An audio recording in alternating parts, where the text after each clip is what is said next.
So, alam nyo ba mga sangkay na mayroon pong nasa likod ni Mima?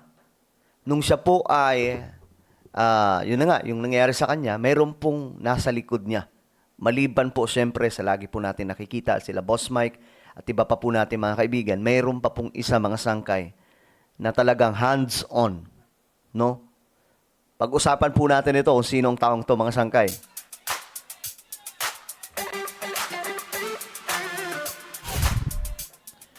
So, ang taong to ay talagang namang malapit kay Mima. Ngayon, mga sangkay, nandoon po siya sa Northern Samar. Kasi today nga po, ihahatid na sa huling hantungan. Ang pagkakaalam ko, ngayon na po. Ngayong araw, ihahatid na sa huling hantungan. Yung kaibigan natin at kaibigan po ninyo, mga follower ni Mima Alicia. At nandun po yung sinasabi ko po sa inyo na nasa likod ni Mima. Kung sino yan, malalaman ninyo. Anyway, sa mga hindi pa po dyan nakakapag-subscribe, guys, isubscribe nyo na po yung ating YouTube channel ngayon din. Sa mga nanonood po sa Facebook, i-follow nyo po yung ating Facebook page para lagi po kayong updated, alright? So ngayon kasi, ito, papakita ko lang sa inyo. Siya po ay si biyahe ni Koy, si Koy. No? Kung tawagin po namin siya Koy, pero ang ganda ng totoong pangalan yan, mga sangkay. Okay? Yung kumpare ko po, nandun po sa Samar para kay Mima Alicia. At magugulat kayo mga sangkay kung bakit po siya nandoon. No? Ngayon malalaman nyo. Actually mga sangkay, nakakalungkot to kasi. Alam nyo ba may i-upload po akong video, no? May i-upload po akong video mga sangkay tungkol po sa lakad namin doon sa China. No, i-share ko na lamang po dito mga sangkay. Siguro sa susunod na mamaya i-share ko po dito sa YouTube natin. Pambihirang lungkot na lungkot ako kasi mga late upload po yun mga sangkay, mga lakad namin doon sa China. Kasama rin po namin siyempre sila biyahe ni Koy, sila Boss Mike. Masaya pa kami doon mga sangkay, pero habang kanina tinitingnan ko yung video, nalulungkot po ako. Pero na nga, tingnan natin, ano ba ang ginagawa ni Koy ngayon doon sa Northern Samar kay Mima? No? Marami rin nagtatanong ba't daw po ako nandito. Andun po kasi siya sa Northern Samar. Okay. Ako po yung nag-ayos ng beginning. Ako rin po yung nag-ayos ng hanggang sa huli. Rinig nyo? Siya yung nag-ayos nung simula, nung may nangyari sa kanya, kay Mima. Ngayon, mga sangkay, siya rin po yung nag-ayos sa huling hantungan. So siguro gets nyo na mga sangkay. So tinupad ko lang ho yung ating tungkulin. Tinupad ko lang ho yung aking tungkulin. No? Ito ho ay naging isang biruan lamang noon. Kung sino man ang mauuna sa amin, sabi ko, ako na unang mag-aayos. Grabe, no? At malungkot man, nangyari man yan, hindi natin inaasahan. At least ho, mga kapatid, meron ho tayong isang salita. Meron ho tayong isang salita ho tayo sa ating mga kaibigan. No matter what happen, tutulungan natin at hindi natin hahayaan yung mga pamilya natin na magdusa sa gastusin, magdusa sa kung ano-anong iniisip. Kita nyo mga sangkay? Si Koy, siyempre siya po yung behind the scene. Hindi po natin alam to eh. Ngayon, nagulat nga lang ako mga sangkay. No? Nagulat din ako eh. Siya pala talaga yung nag-asikaso din. Maliban po siyempre, yung ginawa nila Boss Mike at yung mga iba pa nating kaibigan, mga matataas na opisyal, mga sangkay. Si Koy, yung nasa behind the scene, na gumagalaw nang wala po tayong kamalay-malay. Mga kababayan ko. So, mamaya-maya lang ho, may bababa na ho tayo para ho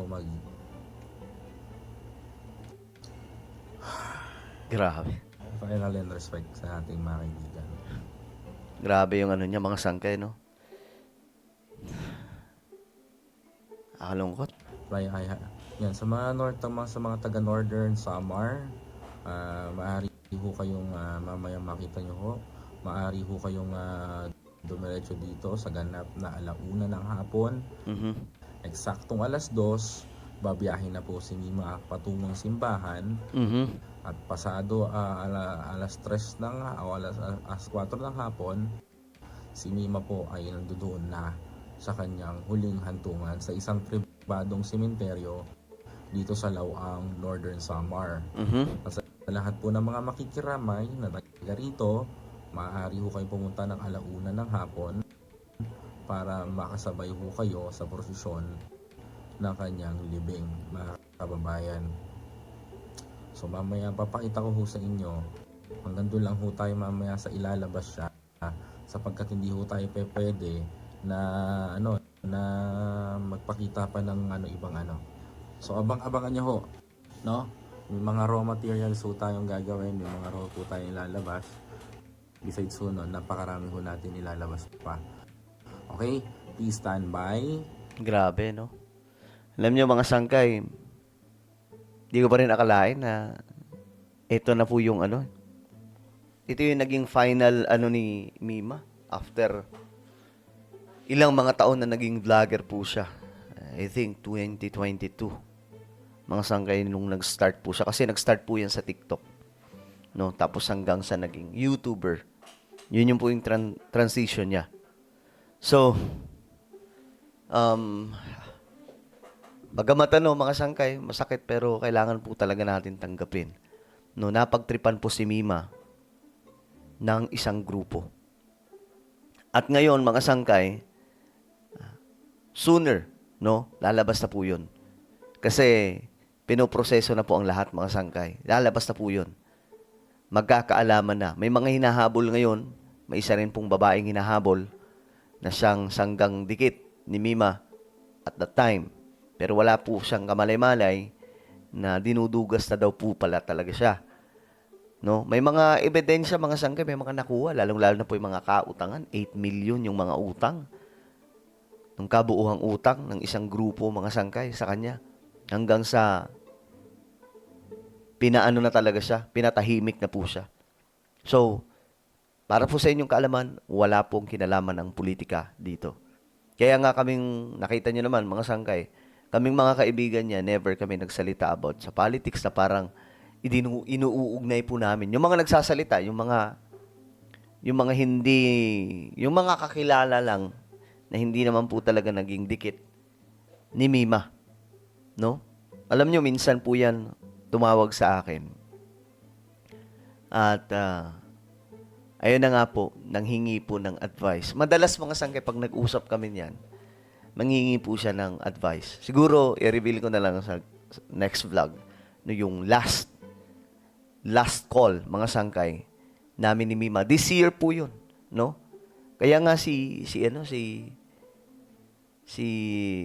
yung kuya-kuyahan niya o tatay-tatayan niya, si Takero, talagang naiiyak siya, mga sangkay. Kasi, isa rin po yun. Siya po talaga, isa sa pinaka nakakaalam, mga sangkay, sa buhay ni Mima.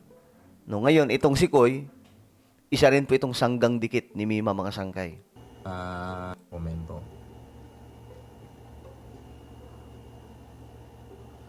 Hindi ko ho alam yung tungkol dyan sa mastermind, but I know may isa ng mastermind na nahuli at nagturo dun sa dalawa at nagtatago na.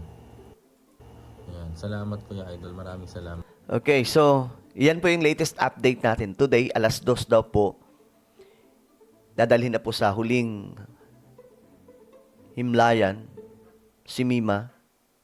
At yun na po yung final, mga sangkay. Kaya masasabi ko sa ating lahat na yung buhay natin sa mundo ay tulad lamang po ng isang bula. Sabi pa nga ng isang kanta, ang buhay ng tao ay tulad ng isang bula. Ngayon naririto, bukas o mamaya mawawala.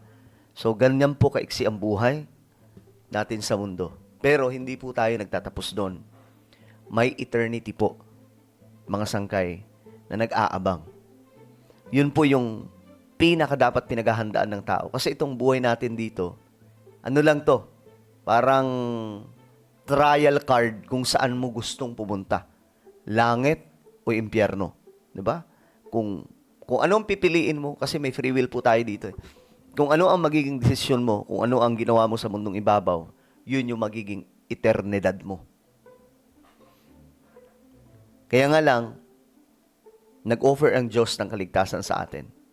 Yun po ay buhay na walang hanggan sa lahat ng mga susunod sa kalooban ng Diyos. Yung mga taong hindi lang nagsasabi na nasa puso ko ang Diyos, kundi pinaglilingkuran ng ating Panginoon.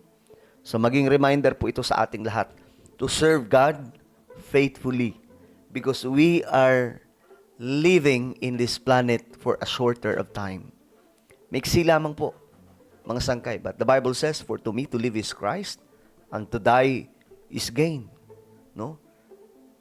Ang mamuhay na nasa kay Kristo o ang pumanaw na nasa kamay ng ating Panginoon ay isang malaking tagumpay ng isang tao. Kasi malilipat lamang po ang ating destination sa isang destinasyon kung saan nandun yung paradise, wala ng pagtangis, wala ng pagluha.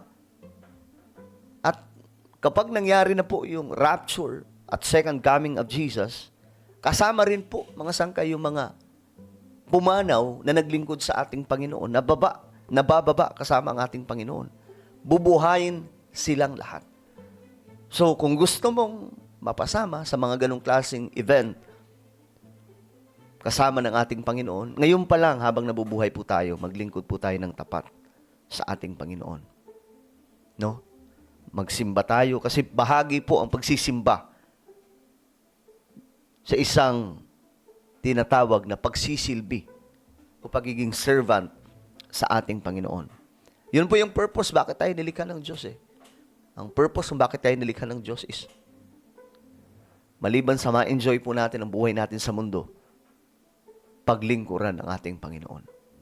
Yung mga angels, lahat ng nilalang, kahit po yung mga halaman, lahat po ng mga nilalang sa ating mundo, lahat ng yan, dinesenyo para bigyang papuri ang ating Panginoong Jesus. Now, nasa iyo yan. Kung anong gagawin mo, maglilingkod ka sa ating Panginoon habang nabubuhay pa o hindi. So, I'm praying for comfort sa family ni Mima Alicia. Dalangin ko ang yakap ng ating Panginoong Jesus sa family. Alam nyo guys, si Mima kasi meron po siyang anak. Siya rin po ang breadwinner ng kanilang family. May pinapaaral po siya mga kapatid. So, sana sa family ni Mima, alagaan po kung ano po ang natira kay Mima at palaguin ito. Sa hustisya, paparating na po at dahan-dahan na pong natutupad ang justice para kay Mima. Alright? Ano po ang inyong opinion? Comment down below. Meron tayong YouTube channel. Ito po ay Sangkay Revelation. Hanapin nyo po ito sa YouTube ngayon din. Kapag nakita nyo na, i-click nyo po yung subscribe, i-click ang bell, at i-click nyo po yung all. Ako na po ay magpapaalam. Mag-iingat pong lahat. God bless everyone.